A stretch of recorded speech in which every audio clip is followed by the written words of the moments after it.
Hello, friends. This is JVL here with Sarah Longwell and Tim Miller of The Bulwark. We are live on Saturday night, a few minutes before 10 p.m. in the East. America is at war, sort of, kind of, maybe, a little. Hard to say.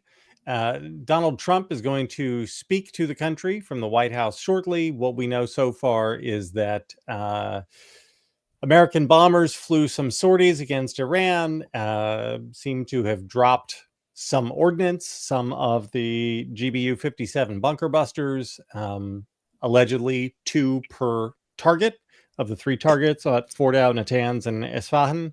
We're going to talk just briefly here while we wait for the President of the United States to inform the world about his big, beautiful bombing mission. And I don't know, Tim, Sarah, initial thoughts? Hey, good to be here with you guys. Uncertainty and concern, I guess, would be my initial thoughts. And I've been talking all week on the podcast about how I find this to be a tough situation. The Iranians clearly look weakened in this moment, and I do believe that the Iranian people deserve better leadership than they have. They deserve freedom. And I think that the Israelis and our other allies in the region, including our own troops, deserve safety from Iran and their proxies who have killed a lot of Americans and a lot of innocents over the past decades. That said, not a ton of confidence in the leadership of our country or Israel to execute this in a judicious fashion, which is maybe a massive understatement. And as much as I detest the Iranian leadership and I'm concerned and oppose their threats to the safety of our troops and others in the region, I just, as I've been watching this over the last hour, the thing that just keeps coming to me is I understand this mission from the perspective of Israel.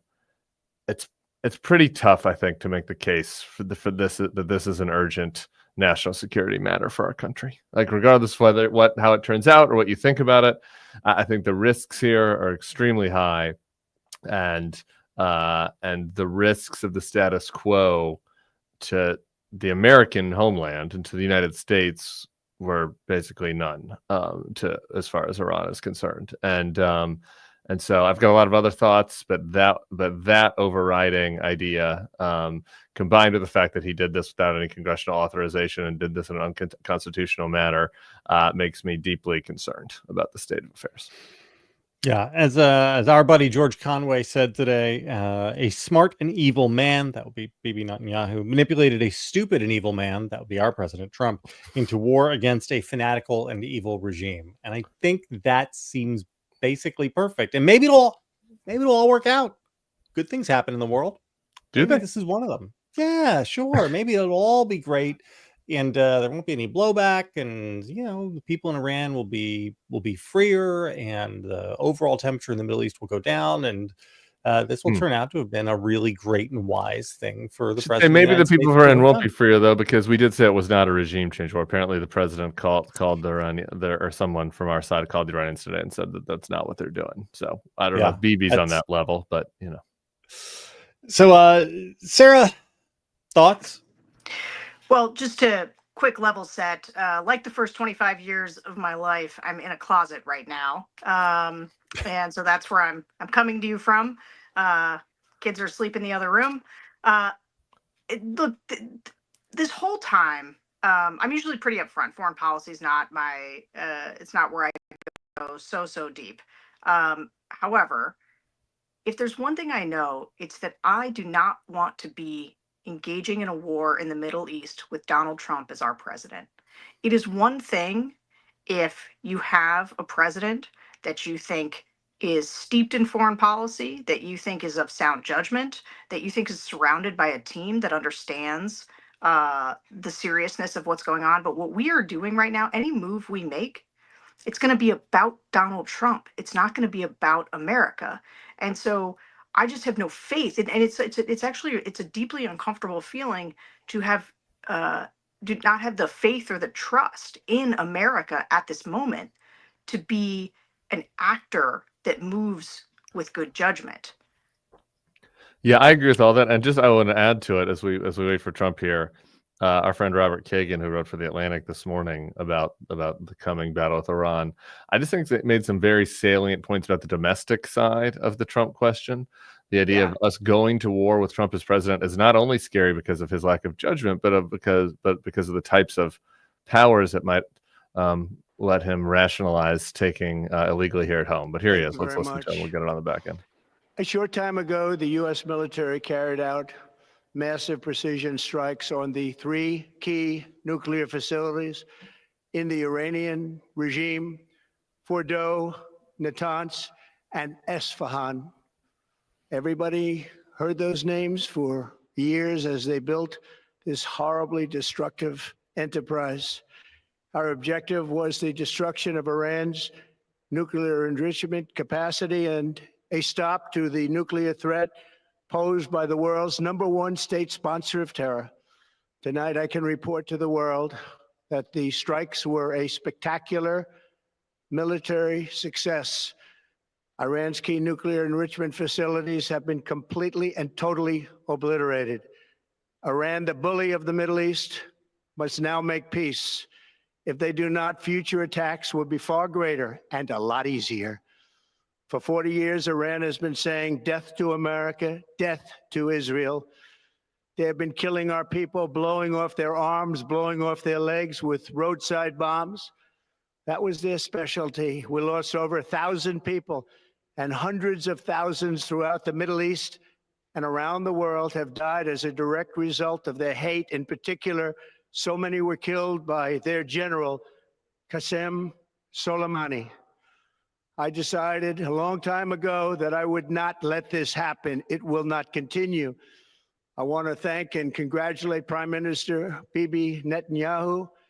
We worked as a team like perhaps no team has ever worked before. And we've gone a long way to erasing this horrible threat to Israel. I want to thank the Israeli military for the wonderful job they've done. And most importantly, I want to congratulate the great American patriots who flew those magnificent machines tonight, and all of the United States military on an operation the likes of which the world has not seen in many, many decades. Hopefully, we will no longer need their services in this capacity. I hope that's so. I also want to congratulate the chairman of the Joint Chiefs of Staff, General Dan Raisin Kane, spectacular general, and all of the brilliant military minds involved in this attack. With all of that being said, this cannot continue. There will be either peace or there will be tragedy for Iran far greater than we have witnessed over the last 8 days. Remember, there are many targets left. Tonight's was the most difficult of them all, by far, and perhaps the most lethal. But if peace does not come quickly, we will go after those other targets with precision, speed, and skill. Most of them can be taken out in a matter of minutes. There's no military in the world that could have done what we did tonight, not even close. There has never been a military that could do what took place just a little while ago. Tomorrow, General Kane, Secretary of Defense, Pete Hegseth will have a press conference at 8 a.m. at the Pentagon. And I want to just thank everybody, and in particular, God. I want to just say, we love you, God, and we love our great military. Protect them. God bless the Middle East. God bless Israel, and God bless America. Thank you very much. Thank you.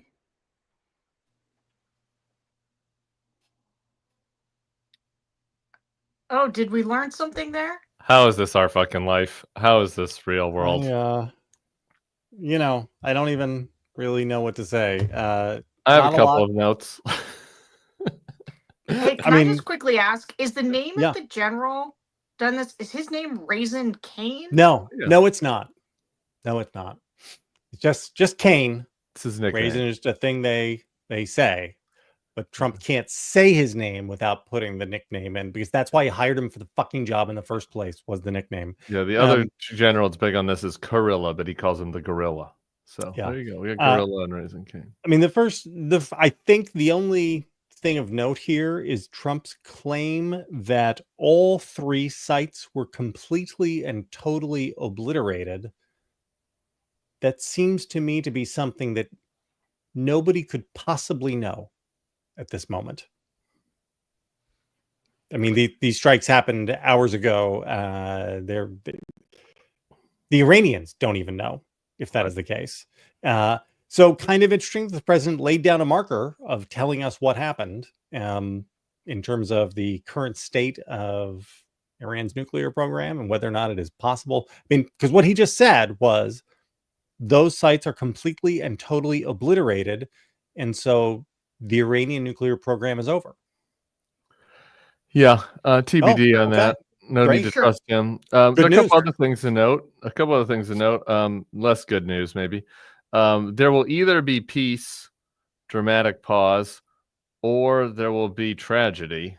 We'll go after other targets, et cetera, et What cetera. other targets? I mean, the That nuclear program's gone. Yeah. So what are the other targets? They're just going to start So bombing that's Tehran? pretty concerning. A lot of the, there are a lot of the more folks in the, less enthusiastic for this war camp around MAGA were saying, this is good because it's going to be very targeted.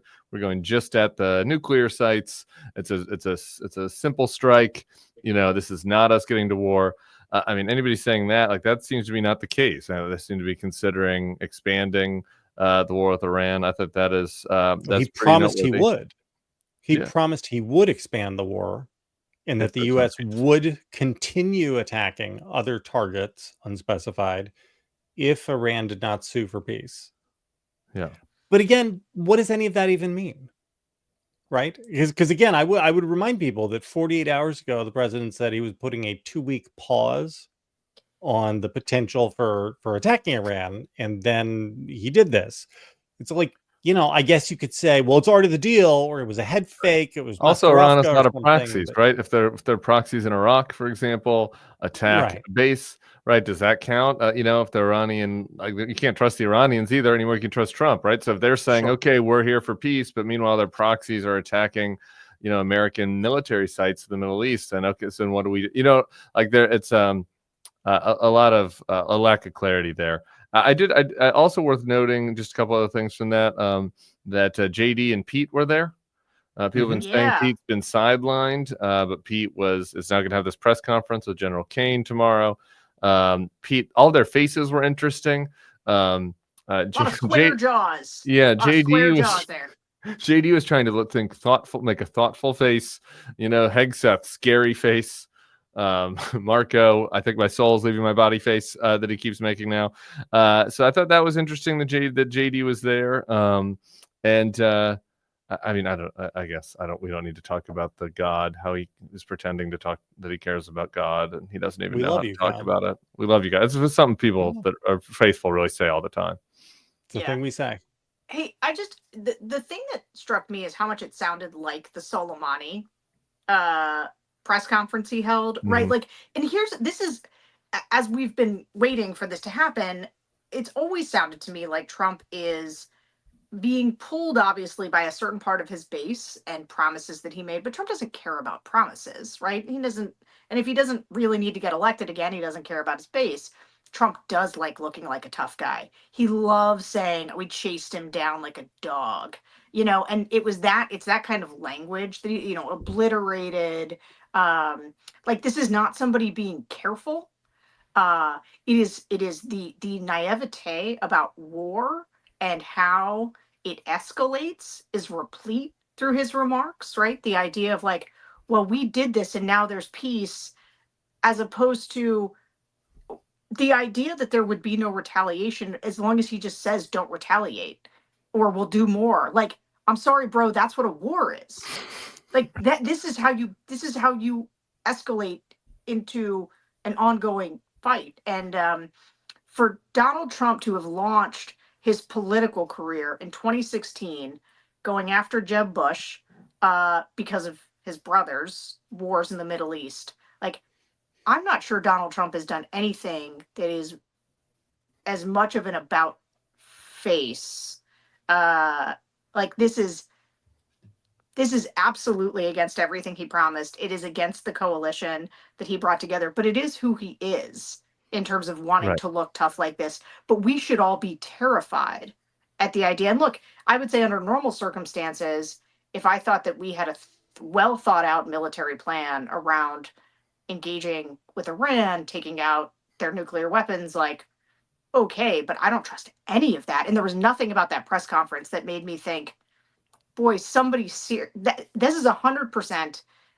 The way he talked about Netanyahu, right? Like, oh, it's a partnership like everything's like we've never seen. I mean, we've seen plenty of diplomatic partnerships, and I don't. What is it? Maybe in World War II we had some partners. Maybe in Iraq we had some partners. But this idea that we are now in Netanyahu's war, that's what just happened. I So want to this talk is- about. Can I just I just want to lay out the timeline here. So on June 9th, Bibi Netanyahu tells Trump that Israel has decided it's going into Iran. Trump is unwilling to give whole support, but the reports we have is that he says he will give intel support. 4 days later, on the 13th, Israel attacks Iran. It goes very well overnight, and so Trump the next day just starts claiming all sorts of credit. He seems to really want to be on the bandwagon. We then have reports that Netanyahu wanted to assassinate Khamenei, the Ayatollah, and Trump was against that, didn't want that to happen. And the Israelis, again, seem to have been asking Trump to go and do these strikes because they don't have the capacity to deliver the ordnance required to take out Fortno. And so they get it. They get Trump to do it. Trump still is not on board with regime change. And again, the weirdness of the United States going through diplomatic channels to Iran today to say, we're going to drop bombs on you, but don't worry, we're not interested in regime change. And then Trump tonight saying, if you guys don't sue for peace, well, then we're just going to keep targeting. And I don't know what that is, except for saying, and then we'll go to regime change. The point is, the Israelis are going to do what the Israelis are going to do now, and America is bootstrapped to them. And it is not clear to me that the United States now is in a position where it can disentangle itself from Israel's war aims.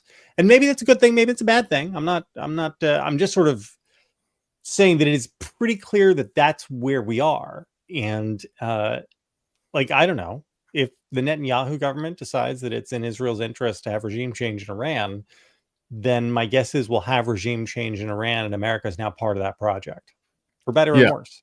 Yeah, no, I think and the two things that jump out to me on both those is the degree to which Israel's in the driver's seat here and Trump is going along is very obvious, and again, concern. It should. On the one hand, I guess you should say Israel has been extremely effective, at least in the Hezbollah and Iran theaters of the attacks, not quite as much so in Gaza. But we're effective in Gaza, at least. Well, yeah. I mean, the murdering a lot of civilians is effective. Yeah, and the potential blowback there. I mean more in the pinprick. Like they successfully took out the leaders of Hezbollah and a lot of the IRGC guys.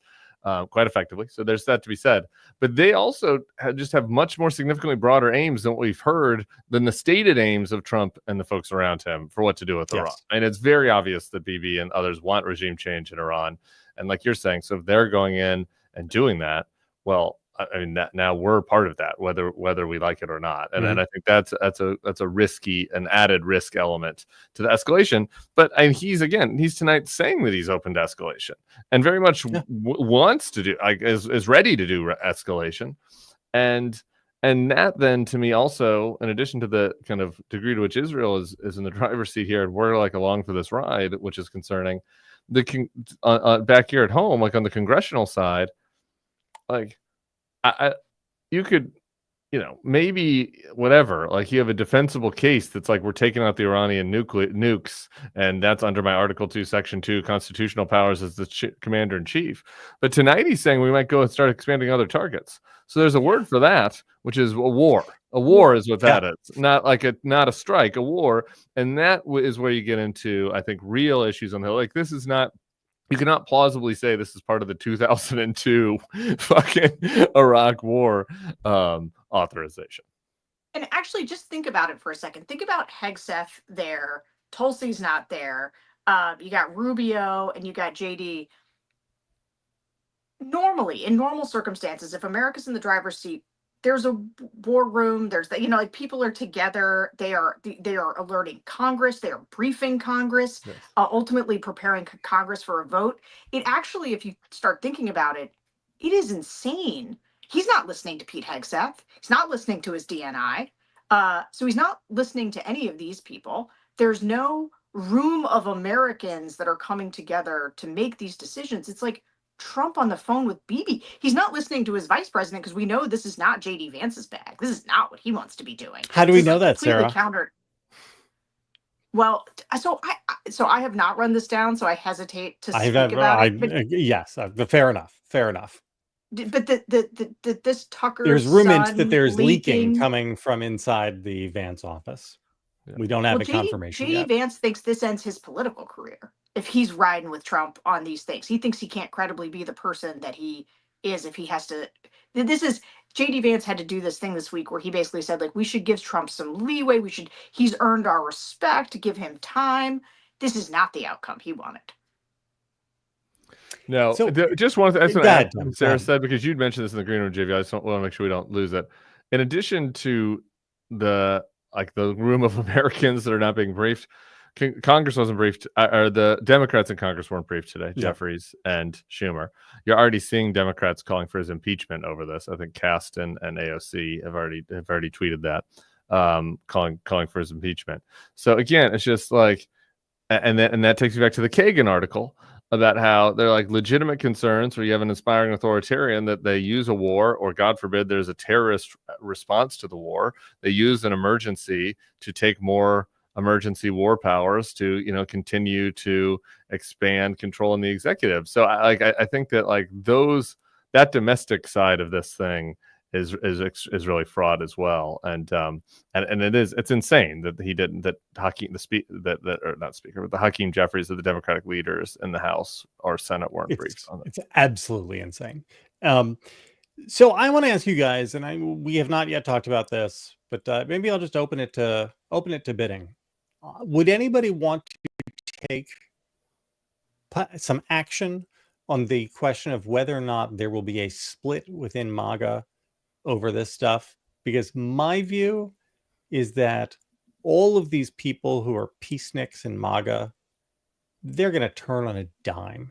And there may be 3 people on Twitter who say, oh, I'm done with Trump, in the same way they said that when Musk broke with him.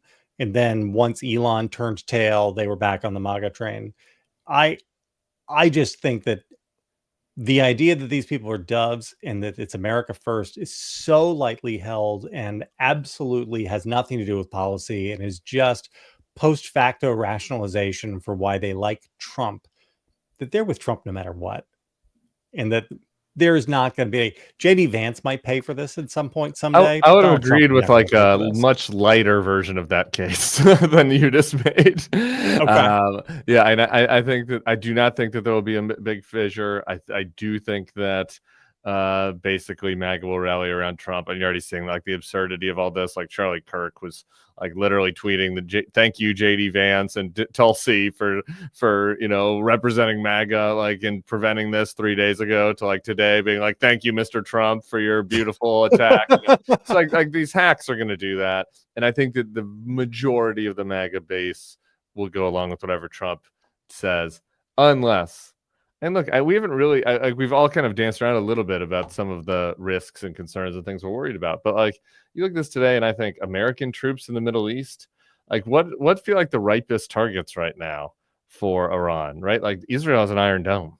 I would think that American, more soft American targets in the Middle East would be potentially something, who knows, right? Like potentially something that they could look at that would escalate, right? So if that starts to happen, I do think that there is some legitimate anger about the Iraq and Afghanistan wars, the burden of which was carried mostly by working class type military guys that are pretty MAGA.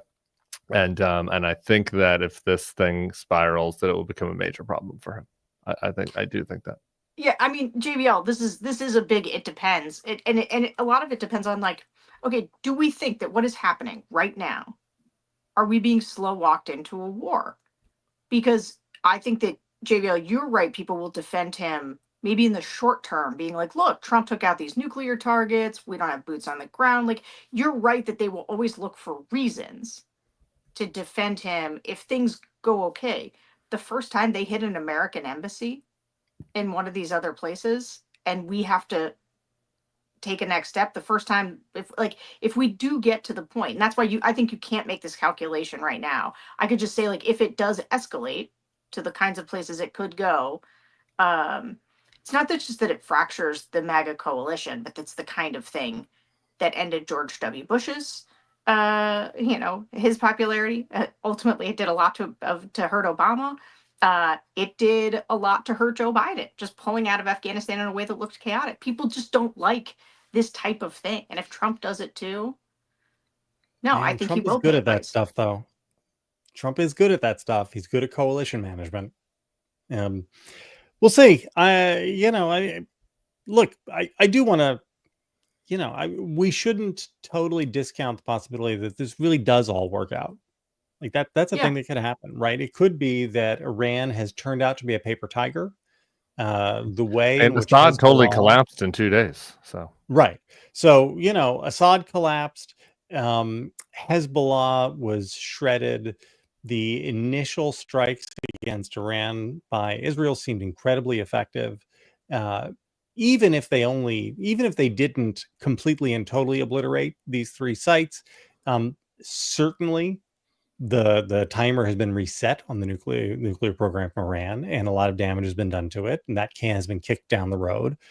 I mean, you could see a world in which the Iranians either formally or informally do some form of peace or ceasefire. Everything gets backburnered, and the net on it is that, like, hey, their nuclear program is further back today than it was a year and a half ago. And Trump claims credit and victory, and what things percentage are chance did basically you put on okay. that outcome? I don't know, 30% chance. I mean, Sure. I feel like that is a fairly likely outcome, right? If you're listing the top three most likely outcomes, that's certainly one of them. Right? JVL, I agree with that. I mean, that doesn't make it any less concerning. No, about the leaders who are running this. Understood. But I know I totally agree with that. I was thinking about something before we got on, JVL, and so I'm going to blindside you with a thought experiment. Just purely putting Trump, I guess you can't really put Trump aside, but like just looking at this purely, if we're saying it's America first, looking at this purely from an American interests only perspective, not neocon JVL's perspective or anything, right? Americans' interests only perspective. Like, what is the case for active military involvement in Iran that is greater than the case for us having done active military involvement to protect Ukraine? Because we did not do that in Ukraine. And we have now bombed Iran. We've not bombed Russian troops. Like, nope. what would be the it's hard for me to come up with an American with an argument that Americans not a nuclear power. Yeah, I mean that Iran would get a nuclear weapon and is extremely hostile to us. Huh? Right, but the point is Iran can't retaliate in any way like Putin could. Like, it's a free Iran's shot. nuclear weapon Is the is not reason what why. you're worried Iran is going to make a nuke and then send it and it's going to hit Atlanta. I mean, that feels like a very far-fetched threat. If we're talking about acute security threats. No, what I'm saying Russia. is that this is a free shot for America in a way that striking Russia wouldn't have been a free shot. That's why the downside risk. They think it's a free shot. We'll see, I guess. They think it's a free shot. Sorry. Yes. I mean, this is what I'm saying. From their perspective, they would look at it and say, yeah, but this is a free shot. This doesn't cost us anything except for the ordnance. Yeah. I think. I don't know. That's and maybe it won't. But also because Trump really loves Putin and doesn't want to bomb him. Right. No, this is where I was getting. That's where I was getting. I'm just like, if you just take aside all of the other stuff, it's like, I mean, what is the acute threat to us, like to the American citizens, the mullahs in Iran, or the Putin marching across Europe? I don't know. It doesn't feel like this one is a more acute threat to me.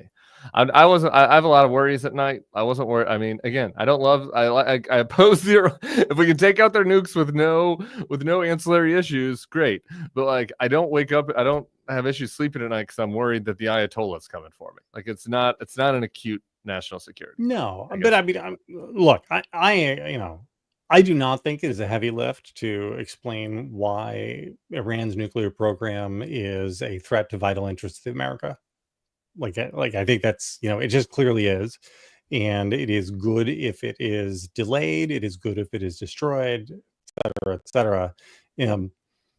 But there are costs to everything. And there are dumber ways and smarter ways of delaying things. And the other thing that should be understood in this is that Bibi Netanyahu is not a normal prime minister in Israel. Like, he is a Trump-like figure who is always like one step ahead of the law.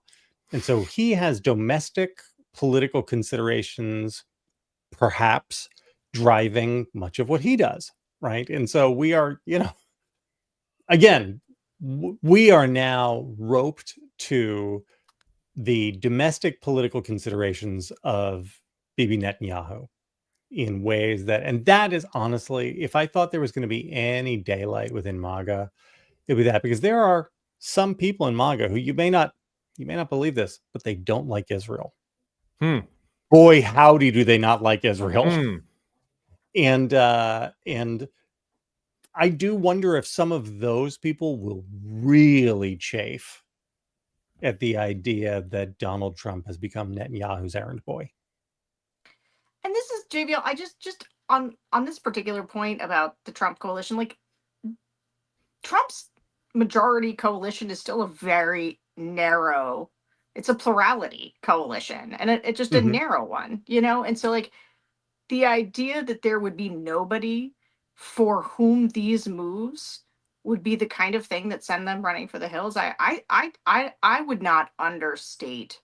And I'm not sure there's any other issue. I mean, the economy, from a pure personal consequences for average voters, I think matters a great deal. But the foreign policy stuff, in terms of the coalition he cobbled together, I mean, Theo Vaughn, not that Theo Vaughn is the great philosopher king of our time that we need to look to to evaluate our American foreign policy, but like, there's a lot of people who are going to dislike this. There are a lot of young people. I think anybody who thought that Donald Trump was going to be the anti-war sort of peace president, I do think they were lied to by him. All right. We're going to find out. So anyway, in case you're just joining us now, the president has said that the 3 nuclear enrichment sites were completely and totally obliterated, his words, which there is no way to interpret that except to say that Iran's nuclear threat has been ended. That's amazing. I would love to see some evidence of that tomorrow. Perhaps we'll get it from the SecDef and Raisin Cane. And also, the president said that if Iran does not immediately sue for peace, that America will be going. It will be a tragedy, and America will be expanding its list of targets in Iran. He didn't say what those targets might be. But that sure sounds like a promise. Not nuclear targets, because the nuclear targets have been obliterated. The nuclear program is over, so they must be other sites of targets. And so the president, in his remarks, left open the expansion of America's involvement in the Israeli war against Iran. Great. Good luck, America.